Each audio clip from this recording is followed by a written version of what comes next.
오늘 코스닥이 확실히 좋습니다. 외국인 기관 쌍끌이 매수로 포지션이 지금 전환된 채 나오고 있고요. 코스닥 지수가 970선 회복하고 있습니다. 양시장은 1% 안팎으로 오르는데요. 절대 전략입니다. 토마토 투자클럽의 김정수 전문가입니다. 안녕하세요. 네, 안녕하세요. 반갑습니다. 정투자 김정수 전문가입니다. 네, 오늘장 한마디 알려주세요. 네, 오늘장 한마디는 지난 말씀드렸던 부분들 연장선으로 펀더멘탈을 계속 시장이 좀 찾아가고 있다. 그래서 현재 시장에서는 좀 가격을 보기보다는 가치를 좀 찾아가고 있는 게 아닌가. 이 기업에 대한 좀 가치를 찾아가고 있는 게 아닌가. 그래서 종합주가 지수도 지금 3,000선 정도 이 자리에서 지금 바로 일어서서 지금 3,100 벌써 한 20선까지 지금 120포인트가 빠르게 올라왔잖아요. 그러니까 지금 시장은 우리나라 시장이 2,000대에서 3,200대까지 올라왔던 요거에서 이 가격을 보면 되게 그 시장에 대한 과열이다라고 이야기를 할 수 있는데 가치를 찾게 되게 되면 다른 식의 좀 접근을 할 수가 있잖아요. 그래서 거기서 좀 새로운 기업에 대한 재평가를 하고 있는 작업들이 활발하게 진행되고 있는 게 아닌가 이런 생각을 좀 가지고 있고 그래서 이거를 이제 펀더멘털을 좀 찾아가고 있는 주식시장이다 이렇게 좀 말씀을 좀 드릴 수 있을 것 같습니다. 네. 어떤 부분에서 그런 현상을 엿볼 수 있는지 좀 더 설명을 해주셔도 좋을 것 같고요. 또 오늘장에서는 종목군들의 움직임이 또 9시 후반 되니까 약간씩 달라지기도 해서 체크 포인트들이 있다면 좀 더 알려주세요.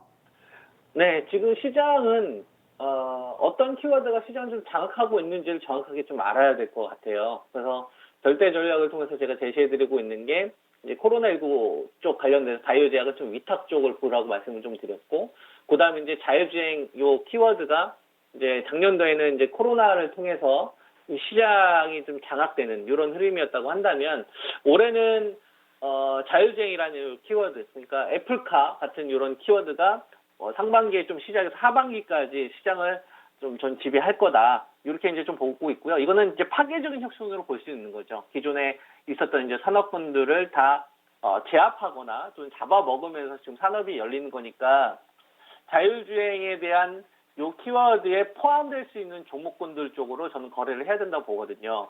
그러면 우리가 이제 생각을 해볼 수 있는 게 뭐냐면은 이번에 애플카 이슈가 현대차와 그다음에 이제 기아 자동차, 그다음에 이제 현대모비스 요걸 건든 겁니다. 그러니까 쉽게 말해가지고 거기 안에 들어가는 이 반도체 칩을 우리가 현대차한테 맡기겠다는 게 아니고 거기에 들어간 이제 인포테인먼트적인 요소 또는 이제 하드웨어적인 요소죠. 이런 것들을 이제 담당해달라 이거거든요. 그래서 이제 그것 때문에 이제 그 현대 자동차와 기아 자동차가 그동안에는 성장주가 아닌 그냥 단순한 자산가치 수준에서만 평가됐던 이런 기업들이 이제 성장주를 보니까 안 주던 이제 밸류를 찾아가는 거죠. 그러니까 과거로 보면은 되게 비싸다고 이야기할 수 있겠지만 그거는 성장주를 인식하지 않았을 때 수준인 거니까. 그래서 이제 지난번에 제가 현대 자동차와 이제 기아 자동차가 이번에 좀 주도권을 좀 잡았다라는 말씀을 그래서 좀 드렸던 거고요. 그리고 이제 삼성전자와 하이닉스를 제가 말씀을 좀 드렸는데 하이닉스는 한 11만 8천에서 2천 정도 이 자리가 좀 리스크가 없는 자리다라고 말씀드렸는데 하이닉스는 그 자리가 오지 않았어요. 근데 삼성전자는 왔습니다. 제가 여러분들한테 말씀드렸었던 자리가 이제 8만 한 8천 원, 요 왔다 갔다 했었을 때 이제 8만 3, 4천 원 정도를 이야기를 해드렸었죠. 그래서 하이닉스에 비해서 삼성전자는 조정이 크지는 않을 것 같다. 왜냐하면 파운드리 때문에. 그래서 이게 이제 자율주행 쪽에서는 이제 위탁 생산으로 연결이 되는 거거든요. 그래서 그 자리에서 이재용 판결과 관련된 이슈 때문에 시장 폭락과 같이 한번 반등이 나왔는데 바로 그 자리에서 좀 일어서더라고요. 그러면 이거는 우리가 어떻게 해석을 할 수가 있는 거냐면 반도체도 이번 구간에서 계속 좀 주도권을 가져가겠구나라고 우리가 이야기를 할 수가 있겠죠. 우리가 경계를 해야 될 거는 삼성전자나 SK 하이닉스가 조정이 나왔을 때 공략을 했으면 참 좋겠지만 그걸 공략하지 못하셨던 분들의 입장에서 한번 생각을 해봐야 될 것 같습니다. 기존에 보유하셨던 분들의 입장에서는 삼성전자 하이닉스를 가지고서 어느 시점에 내가 대응을 할 거냐, 추세에 따라서 갈 거냐, 이걸 판단하면 되는데 신규자의 입장에서는 쉽지가 않죠. 만약에 살려고 했었으면 삼성전자가 8만 4천을 깨지는 자리에서 들어갔어야 되겠죠. 그게 아니라고 한다면 이걸 우리가 이렇게 해석할 수가 있는 거죠. 확산된다고 한다면 삼성전자와 그 다음에 SK 하이닉스, 그 다음에 LG전자의 이 급등을 우리가 얘네들이 하고 있는 사업이 다 다르잖아요. 그죠? 뭐 하이닉스는 디램 위주로 치중되어 있고, 그 다음에 LG전자 같은 TV 가전 쪽 아닙니까? 그다음에 삼성. 근데 얘네를 묶을 수 있는 거는 자율주행으로 묶을 수는 있죠. LG전자와 삼성전자와 그다음에 SK 하이닉스 여기 삼성전기는 각각의 사업이 워낙 그동안에 동떨어져 있었기 때문에 묶기가 힘들었는데 자율주행이라는 키워드로 이제 묶을 수는 있죠. 그죠? LG전자 같은 경우는 그 캐나다 마그나와 협작한다는 요 얘기 때문에 올라간 거 아닙니까? 근데 그건 뭐 애플카 주요 파트너였다는 건 이제 다 아니까요. 그러니까 이게 여기서도 자율주행이라는 키워드가 잡혀야 된다 이거예요. 그래서 반도체를 저는 계속 해야 되지 않을까. 대형주들 쪽에 대한 포지션, 그 다음에 이 자금들은 저는 중형주 쪽으로, 코스닥 반도체 쪽으로 저는 커져갈 거다. 그래서 이제 반도체 쪽에서는 이제 원익 IPS 이쪽도 이제 저는 공략해야 된다라고 보고 있고요. 그리고 뭐 방송에서 많이 이야기되던 테스트 이런 것도 이제 저는 다 일어선다라고 보거든요.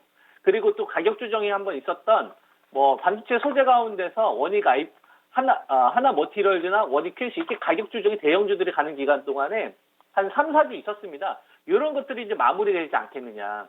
그리고 제가 방송 통해서 이제 이전에 한 2만 4, 5천원대 많이 추천드렸던 K스테이 이런 식들도 이제 좀 일어서는 흐름들이 나오지 않겠느냐. 그래서 IT 반도체 쪽을 공략하시는 분들은 SK 머티리얼즈도 여러분들 추천드리고 나서 많이 갔지 않습니까? 그리고 나서 한 2주간에 걸친 가격 조정이 나왔는데 IT 반도체 쪽도 여러분들이 이번 구간에 좀 순환매 타겟으로 이번에 좀 공략할 구간이 오지 않았느냐 이렇게 이제 말씀을 좀 드릴 수 있을 것 같습니다. 네. 네, 종목까지 구체적으로 좀 알려주셨네요. 현재 원익 IPS는 한 4% 정도의 오름세 이어가고 있습니다. 그리고 5G 관련해서 아직도 미국에서는 주파수 경매가 현재 진행형인데 주가 움직임이라든지 최근 좀 잠잠한 흐름 나타내고 있거든요. 어떻게 좀 상황이 돌아가고 있는 건가요? 네, 일단 KMW를 기준으로 보면 될 것 같은데요. 주파수 경매와 관련된 그런 부분들은 지난주 금요일 이죠. 현지 시간으로. 그리고 우리나라 시간으로 보면 이제 주말에 끝났다라고 보면 됩니다. 89조 수준이. 그래서 추가적으로 진행되는 건 뭐냐면 추가적으로 이제 연장되는 거예요. 그러니까 지난번에 12월 10엔드에서 됐었던 거는 3.7에서 이제 3.98 또는 이제 4.2GHz에 대한 이제 10엔드 미들급 사이즈가 되는 거고 요걸만 가지고서 미국 전역을 확보하기 힘드니까 미국 FCC에서 2.5GHz에 대한 부분에 대해서 추가적으로 하는 거거든요. 그래서 그 부분에 대해서 지금 뭐 뉴스가 그렇게 보도가 되는 거고요. 실질적으로 여기서 이제 가장 큰 베팅 금액이 들어갔던 거는 이제 마무리가 됐다고 보면 됩니다. 그러면 이제 우리가 어떤 생각을 할 수가 있냐면 작년도에 5G 관련된 주식들 가운데서 이제 그 시세가 터졌던 주식들 가운데서 가장 이 포인트가 어디에 있었냐면 작년도 한 7월달 8월달 이때까지 이제 지지부진한 흐름 나오다가 갑자기 9월달부터 움직임이 나왔었거든요. 이때가 이제 삼성전자, 버라이즌 관련된 8조 수주 나옵니다. 정확하게 뭐 7.9조인데요. 근데 경매는 이제 7월 24일에 끝났었던 거죠. 그럼 이때보다 지금 입찰에 참여했었던 금액들이 훨씬 더 크잖아요. 한 89조, 88조 정도 되니까 역대 최대 금액이 한 50조 정도 됐고 이때는 이제 그 절반 수준으로 됐으니까 이때보다는 훨씬 더 많은 사이즈가 나온다는 걸 알 수가 있는 거죠. 근데 이 공시가 나온 시점에는 랠리가 나오는데 그 전까지는 어떠한 작업이 진행이 안 되고 어떠한 작업이 안 된 거냐면 기관 투자가들이 아직 밸류 산정이 적게 된 거예요. 그러니까 삼성전자, 버라이즌 관련된 요 수준 나오고 나서 금액이 얼마 정도 받았는지를 보고 얘는 지금 멀티플을 얼마 정도 줘야 될 텐데 이게 아직 자기들끼리 합의가 안 된 겁니다. 그렇기 때문에 지금 지지부진한 흐름이 나오는 거고요. 먼저 이제 좀 가시성이 좀 잡히는 업체들 같은 경우에는 달리는 거죠. 그래서 그런 흐름들이 5G 내에서 먼저 치고 왔었던 애들이 이제 기가레인 정도가 되는 거고, 그죠?